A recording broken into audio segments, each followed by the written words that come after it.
I love pressure. I know that. But I think sometimes it can do two things. It can be a classic. I think someone gave me a classic analogy years ago. It's like sometimes pressure is like dropping a steak in a pan, in a hot pan. When you first drop it in the pan, the butter's all spitting, and the steak just goes and tightens up. And it's like that pressure panic can induce a situation sometimes where, particularly engineers, I don't know what to do. I don't know where the data's pointing. It's not clear. And you can get into a sort of pressure stasis where you don't make a decision, or you are unable to make a decision because you can't necessarily see the right way. And one of the things that I've always talked about, particularly with people who are in that situation, is being pragmatic. And you're never going to have all of the data you need to make a decision. So sometimes you might need to make a decision, not entirely certain that it's the right one. And then what's really important is that you make that decision and you go in that direction. And that direction is probably your best estimate based on the available data you've got. And as you go and do some more work and some more learning, some more tests, you might quickly learn that actually the best directions are that way. And as long as you then correct and move. So it's about being open-minded and pragmatic. So you've got to sometimes make a decision, and it might not be the right one, but identifying it quickly so that you're then not... I sometimes worry that some people made decisions and said, this is the way, and that's the way we're going to do it. And that became, and then it was led from the top, and this is the way we're going to go, and it was kind of not listened to when everything around was going, really sure about that? It's not really lining up, and they keep kind of trying to force the data to fit the decision. I used to call that pin the tail on the donkey engineering. So it's like, that's the way. It's like, it probably might be, but it might not be, and you need to be open to that possibility.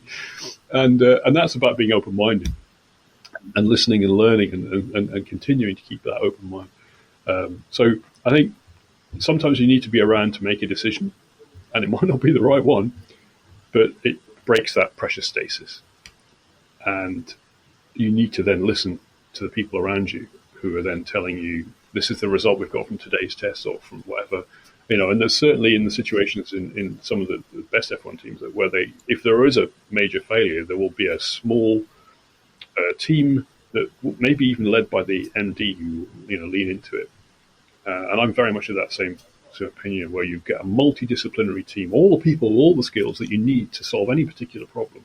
They'll all concentrate on that problem, and they'll have daily meetings, and there'll be updates for each meeting. And you've got that incredible fast pace. And sometimes that might be, well, actually, I don't think this is the right direction, lads, and we need to go that way. And that's fine, because it means you've moved on, and now you know that that's not the right way, and this is the right way. So you've actually gained information. And making sure that you don't get the blame thrower out in that situation, because the pin the tail on the donkey approach is, it must be that way. You're wrong to look over that way.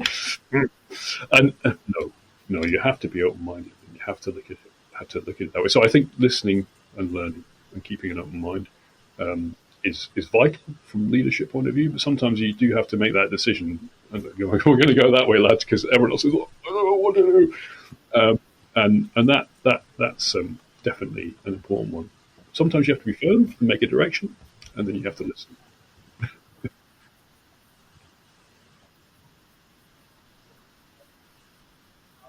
Yeah, absolutely. So, I mean, the classic, for me, I mean, everyone's different. Everyone has different leadership styles. But for me, the classic failure of senior leadership is to be a micromanager. I think it wasn't Bill Gates. No, it was Apple, wasn't it? And he said, I don't employ smart people to tell them what to do. I employ smart people to tell me what to do.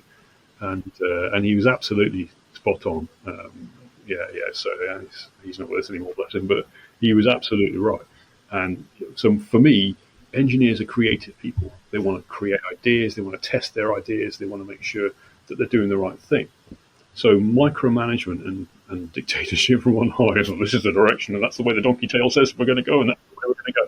And but and then you listen to them. That's the best way to lose engineers, known to man. I think they'll just walk. They'll go somewhere else where someone is listening to them, and they feel valued and respected. And that's a key thing. It's a key lesson for me. If someone says to me, I think the worst thing you could say to me is, I've had an engineer come up to me and say that you're not listening to what they're saying. Oh man, I'd be frustrated at that point. Having to talk to myself about what I was doing. But I think that's a key one, really.